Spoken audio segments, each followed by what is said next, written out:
పాము గరిచిందే, పాము గరిచింది నాకు, నేను నేను డాక్టర్ దగ్గరికి వెళ్ళాలి, మందులు తీసుకోవాలి, చస్తాను అన్న భయం ఉంది. కానీ పాము గరిచిన నొప్పి లేదు. అది నొప్పి ఉందా ఎవరికైనా? అల్లో ఇంద్రియ జ్ఞానం లేదు. అదే ఇదే జపం కూడా చేసుకుంటాడు. నాకు ఇట్లా కళ వచ్చింది అని ఆ కళ మీద మళ్ళీ ఇంత శాస్త్రం. నీకు ఇట్లా కళ వస్తే ఇది అసలు ఇది మొత్తము అబద్ధమే అని చెబుతుంటే మళ్ళీ ఆ అబద్ధంలో అబద్ధం. మా గురుదేవులు మాకు ఎట్లా చెప్తారంటే, మనం ఇల్లు బూజులన్నీ దులుపుకొని గూళ్ళన్నీ శుభ్రం చేసుకుని ఆ వస్తువులు అవన్నీ గూడు సర్దేటప్పుడు అందులో అన్నీ నెట్టేస్తాం కదా, తీసేస్తాం కదా. తీసేసిన తర్వాత మొత్తం ఇల్లు మళ్ళీ కసుగు కొట్టుకుంటాం. నువ్వు గూళ్ళు సర్దేటప్పుడు గూళ్ళల్లో ఉన్నది నాకు అక్కర్లేనిదే కదా కిందికి పంపించి పడేసావు. నువ్వు ప్రతిదీ కూడా చూసి జాగ్రత్తగా గూళ్ళల్లో నుంచి కింద పడేసావు. ఇప్పుడు కసువు కొట్టేటప్పుడు కసువు అంతా కొట్టి ఆ మూలకు తీసుకెళ్ళిన తర్వాత మళ్ళీ అవన్నీ ఏరుకుంటావేమిటి? ఏరుకుంటావా లేదా? నీకు అక్కర్లేనిదే కసువు కొట్టావు కదరా, అది ఎత్తి అవతల పారేయరాదు. మళ్ళీ అదంతా చూసుకుంటావేమిటి? నువ్వు ఆలోచించు. రిలేటివిటీ థియరీలో నువ్వు శరీరమే నేను కాదని కొట్టేసుకున్నావు కదా. అంటే అబ్సల్యూట్ నేను అని, అహం బ్రహ్మాస్మి అంటే అదే. ప్రత్యభిజ్ఞ అంటే అదే. ప్రత్యభిజ్ఞ అంటే ఏమిటి? ఊరికనే కూర్చుని అహం బ్రహ్మాస్మి అని నాకు నవ్వు రాగానే అమ్మ వాళ్ళకి సమాధి వచ్చిందని వీళ్ళు చెప్తారు. నాకైతే భయం వేస్తుంటుంది. వీళ్ళు దుంపలేగా వీళ్ళు ఇట్లా చెబుతున్నారు ఏమిట్రా. అంత ఈజీగా వస్తుంది ఆ సమాధి.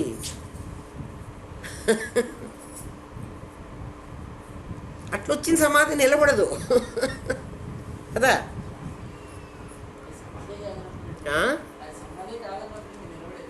అంటే మరి వాళ్ళు సర్టిఫై చేస్తున్నారు కదా. పూర్ణం వచ్చిందని కూడా సర్టిఫై చేస్తుంది అదే. వద్దు చూసావు కదే, అమ్మ అట్లే అంటారు కానీ మీకు పూర్ణం వచ్చేసింది అంటే అమ్మ అట్లనే అంటుంటారు.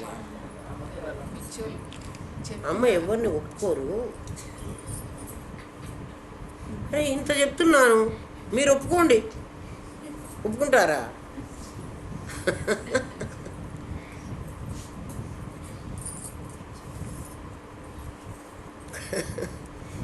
నువ్వు ఇది ఒకదాని మీద ఒకటి ఆధారపడింది మొత్తం రెండు అబద్ధం అని చెప్పినప్పుడు నువ్వు అక్కడ తీసేసావు దాన్ని. దానికి వచ్చిన కళ ఎట్లా ఉంటుంది, దాని ఫలితం ఏమిటి? నాకు మంచి జరుగుతుందా, నాకు చెడు జరుగుతుందా నువ్వు ఆలోచిస్తున్నావు అంటే ఇదేమిటిది? కసువు జిమ్ముకున్న తర్వాత ఆ చెత్త మళ్ళీ ఏరుకుంటున్నావు. ఒకసారి తీసేసి మళ్ళీ అదేంటి అని. ఇప్పుడు ఆలోచించు. ఒక్క శ్లోకం కూడా కాలేదురా.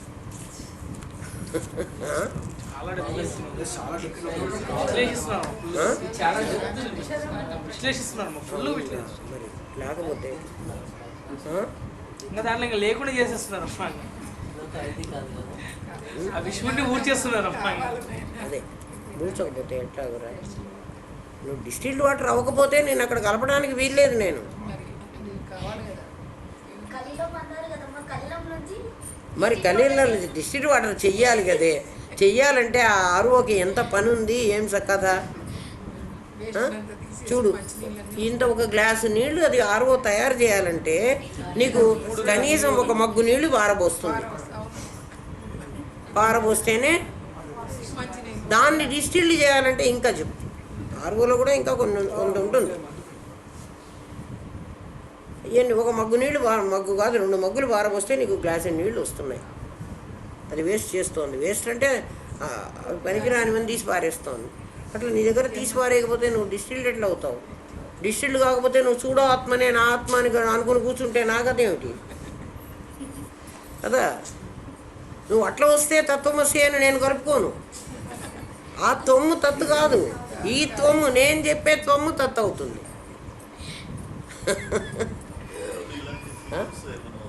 ఏందన్నా?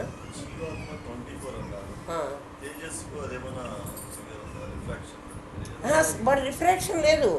బాడీ ఇమాజినరీ ఫీల్డే అది. వాడు ఒక్కడే, మనసు ఒక్కటే ఉంది.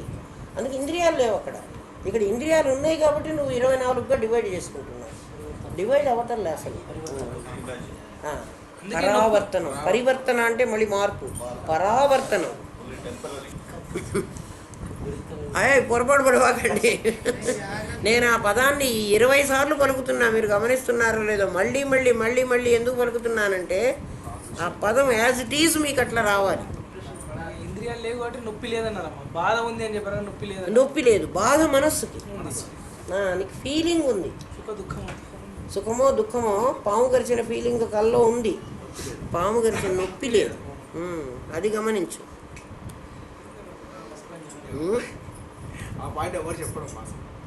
వాడు తెలిస్తే వాడికే తెలియదు, వాడు ఏం చెబుతాడు పాపం. అందుకే విద్యాప్రకాశానందగిరి స్వామి నిజాం గ్రౌండ్స్లో, పబ్లిక్ గ్రౌండ్స్లో రామనాథం గారి పిల్లలకి నేనేం చెప్పక్కర్లేదు, ఏది చెప్పినా మిగిలిన వాళ్ళకే అన్న. రామనాథం గారి పిల్లలంటే అంత గ్రేట్. అందుకే మన్నాథ శ్రీ జగన్నాథ మద్గురో శ్రీ జగద్గురు మమాత్మ సర్వభూతాత్మ. అక్కడ ఆ శ్లోకంలో అర్థం ఏమిటంటే, నా ఆత్మ సర్వభూతాత్మ అంటే నా ప్రత్యేగాత్మ పరమాత్మ కంటే భేదం లేదు. అది ఎంత సత్యమో అట్లా నా గురువు మన్నాథ శ్రీ జగన్నాథుడు, నా గురువే జగద్గురు, అంత సత్యం అది. ఇంకోడెవడు నా గురువు లేడు. అది అవునమ్మా. అట్లా గురువు, ఆ గురువు అంత సత్యం అని చెబుతున్నాడు అన్నమాట. మద్గురు శ్రీ జగద్గురు. జగద్గురు ఎవడన్నా ఉన్నాడంటే నా గురువే జగద్గురు, కానీ ఇంకోడు జగద్గురు కావడానికి లేదు.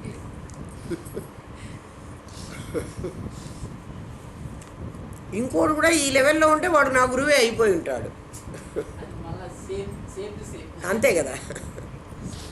తైజసుడు అనే పేరుతో కూడా రిలేటివిటీ థియరీ ఉండేటప్పుడు, అంటే మనస్సు దానికి నే ప్రపంచం ఉండేటప్పుడు, ఇక్కడ విశ్వడుగా నేను ఎలా ఆడుకుంటున్నానో అక్కడ కూడా అలాగే ఆడుకుంటున్నా. బాగా గమనించండి. ఇక్కడ కర్మ నన్ను ఆడిస్తోంది, అక్కడ నా సంకల్పం నన్ను ఆడిస్తోంది, నా ఊహ. చూడు, కళలో ఎప్పుడైనా మీరు చూడని వ్యక్తులు కానీ మీకు జరగని సంఘటనలు కానీ మీకు రావు. ఒకవేళ వచ్చినాయంటే అవి మీరు ఊహించిన సంఘటన ఉంటుంది. ఆలోచించు. ఏదో ఒక ఇంప్రెషన్ ఉంటుంది. అది ఉండకపోతే కళ రాదు, కళ రాదు. ఇక్కడ నేను కర్మ ఎట్లా లీడ్ చేస్తోందో అక్కడ నీ స్వాప్నిక సంకల్పం అట్లా లీడ్ చేస్తోంది. నీకు అది లేకపోతే కళ రాదు. కళలో నీకు తెలియని మనుషులు కనపడరు, నీకు తెలిసిన వాళ్ళే కనపడతారు. చూడు, పైగా కళలో ఇంకొక విశేషం కూడా ఉంది. ఒకసారి ఒకటే కనపడుతుంది, 2-3 కనపడవు. అంటే నువ్వు కారులో డ్రైవ్ చేస్తుంటే కారే కనపడుతుంది, నువ్వు రోడ్డు మీద వెళుతున్నాను అన్నప్పుడు రోడ్డే కనపడుతుంది, నీకు యాక్సిడెంట్ అయింది అన్నప్పుడు యాక్సిడెంటే కనపడుతుంది. కారణం ఏమిటి? ఒక్క మనస్సే చేస్తోంది ఈ పని. అంతా ఒక మనస్సు చేస్తోందిరా, ఒక మనస్సే. అదే ఇది అవుతుంది, అది అవుతుంది, అట్టడి పనులు చేస్తున్నది అది. ఇంకా ప్రాజ్ఞుడుగా ఉన్నాడు, ప్రాజ్ఞుడుగా అక్కడ కూడా ప్రజ్ఞ ఉంది. తస్య ప్రజ్ఞ ప్రతిష్ఠిత. ప్రజ్ఞ మాత్రం అక్కడే ఉంటుంది, అది పోవడానికి వీల్లేదు, అది ఉండే తీరాలి. అక్కడ ప్రాజ్ఞుడు అనే హాయిని అనుభవించేవాడు ఒకడున్నాడే, వాడు సూడో ఆత్మ. వాడొకడున్నాడు. వాడు ఎందులో పడి ఉన్నాడు అంటే మోహంలో, అదే కారణ శరీరం, అజ్ఞానంలో పడి ఉన్నాడు. నేనేమో జ్ఞానిని, నేనంటే ప్రత్యేగాత్మ. ప్రజ్ఞానం బ్రహ్మ కదా, అది బ్రహ్మస్వరూపం. అది దానికి మాలిన్యం అంటడానికి వీల్లేదు, అది ఉంటుంది. అది ఎలా ఉంటుంది అంటే చాలా మంచి ఎగ్జాంపుల్ ఇస్తాడు శంకర భగవత్పాదులు ఇచ్చారు ఈ ఎగ్జాంపుల్. బావిలో నీళ్లు ఉన్నాయి, నీళ్లు కదలకుండా ఉన్నాయి, బకెట్ కూడా బావిలోకి దింపాను నేను. ఇది నీ ప్రాజ్ఞస్థితి, నీ సుషుప్తి. నీ ప్రాజ్ఞస్థితి అంటే నీ సుషుప్తి. ప్రాజ్ఞుడు అక్కడ కదా నీ పేరు. ఆ స్థితిలో బాగా ఊహించుకోండి. బావి ఉంది, బావిలో నిండా నీళ్లున్నాయి, నా బకెట్ కూడా దింపాను. బకెట్కి తాడుంది, మళ్ళీ బకెట్కి తాడుంది, మర్చిపోవాకండి. తాడుతో బావిలో సర్ఫేస్ లెవెల్ కంటే ఇంకా లోపలికి దింపి పారేస్తాయి, ఎందుకంటే తాడు బరువులే నాకు రావటంలా. సూర్యకిరణం మిట్ట మధ్యాహ్నం ఎండ అక్కడ కిరణం పడుతుంది. ఇప్పుడు బావిలో పడ్డ ఆ కిరణం, సూర్యకిరణం బావిలో మొత్తాన్ని నాకు ప్రకాశింపజేస్తుందా, చేయటం లేదా? బావిలో నీళ్లు కనపడుతుంది, నీళ్లు మళ్ళీ కదలకుండా ఉన్నాయి, వాటిలో ఏం రాయలే, బకెట్ వేసా, బకెట్ కనపడుతుంది, నీళ్లు కనపడతాయి, ఆ సర్ఫేసు కనపడుతుంది, నా కాంతి అంతా నీళ్ళల్లో పడుతోంది, దాని తాలూకు బరువు నాకు లేదు. అర్థమైందా? అంటే ఇక్కడ ఏముంది? నువ్వు ఉన్నావు, ప్రత్యేగాత్మ కాంతి కూడా ఉంది. నీకు హాయి ఎందుకు అంటుంది అంటే నువ్వు ఆ బరువులన్నీ ముయ్యలేదు, అంటే బకెట్లో ఉన్న బరువు నీకు, ఆ వెయిట్ నీకు రావటం లేదు, నీకు ఆ బరువు లేదు. బరువు వదిలితే హాయి అనేటువంటి అనుభవాన్ని నీకు ప్రతి నిద్రలో ఇస్తున్నాడు పరమాత్మ. మళ్ళీ వచ్చి బరువులు తగిలించుకొని నువ్వు టెన్షన్ పడుతున్నావు, ఆ టెన్షన్లో ఉండు, టెన్షన్ ఉండదు, ఉండు. అది అప్పుడు ఇవి వదిలేస్తే నాకు బాగుందని నువ్వే చెప్తున్నావు కదా. ఇప్పుడు లేచి ఎందుకు రావన్నీ పట్టుకుంటావు? వదిలే. నేను అసలు ఎవరున్నాను? వదిలే, నువ్వు పట్టుకోవాలి. నీకు ప్రపంచం లేదు, అవన్నీ ఉన్నాయి, వాటికి వ్యక్తిత్వం లేదు. ఎవరికి? మనస్సుకు కూడా వ్యక్తిత్వం లేదు. నీకు నిద్రలో కళలో వ్యక్తిత్వం ఉంది మనసుకి. నేను చూస్తున్న అనుభవం కూడా ఉంది, నీకు చూపు కూడా ఉంది కదా, జ్ఞేయ ప్రపంచం ఉంది. ఇక్కడ జ్ఞేయం లేదు, కానీ జ్ఞేయంలోనే నువ్వు ఉన్నావు, దాంట్లోనే ఉన్నావు, కారణ శరీరంలో మునిగి ఉన్నావు కదా, కానీ నువ్వు హాయిగా ఉన్నావు. నీకు ఆ హాయి అనుభవిస్తున్నది నీకు పరమాత్మ యొక్క శక్తి వల్లే. నీకు ఆ హాయి తెలుస్తున్నది. ఏం తెలుస్తోంది? నీళ్లున్నాయని తెలుస్తోంది, బకెట్ ఉందని తెలుస్తోంది, బకెట్కు తాడు కూడా ఉందని తెలుస్తోంది, నీళ్లకు చలనం లేదని కూడా తెలుస్తోంది. ఆ తెలియడం నీకు ఎవరి వల్ల తెలుస్తోంది? ప్రత్యేగాత్మ వల్లే. ఇప్పుడు ఈ మూడు సాపేక్షాలని ముగ్గురిని కొట్టి పారేస్తే మూడు అవస్థలలో మూడు అవస్థలు కాకుండా మరణం అనేది ఇంకో అవస్థ. మరణంలో కూడా జీవుడు చచ్చిపోయినాడు కదా, అయినా పరమాత్మ అక్కడే ఉన్నాడు.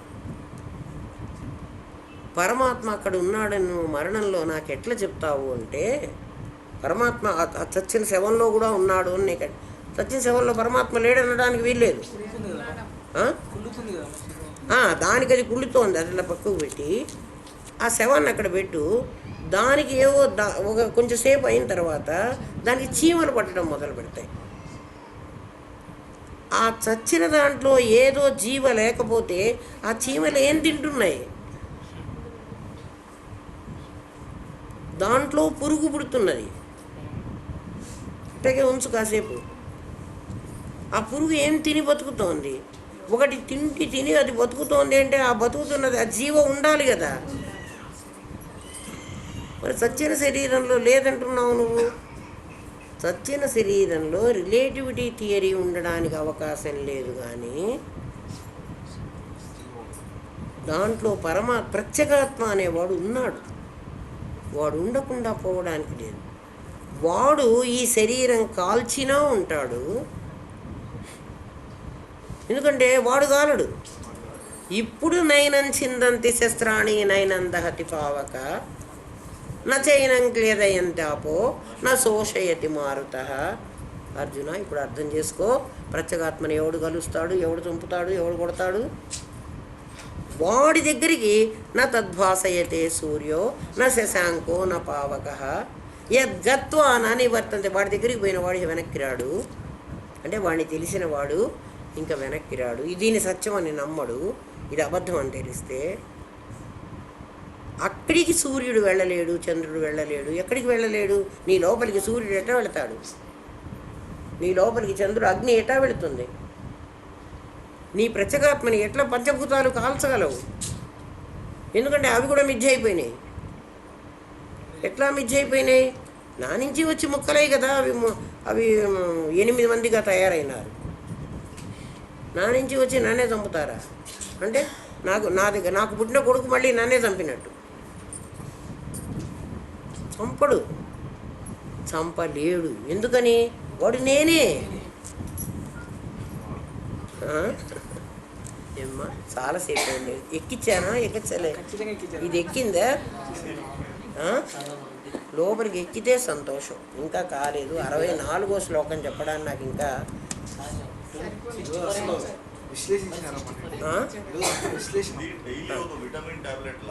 చాలా మా ఎనర్జీ. ఎంత ఎనర్జీ! ఏం సంగతి అమ్మో! చాలా ఎనర్జీ సంపాదించుకోవాలంటే 1.5 గంట కాదురా, ఇంకా ఎక్కువ చెప్పాను ఈరోజు.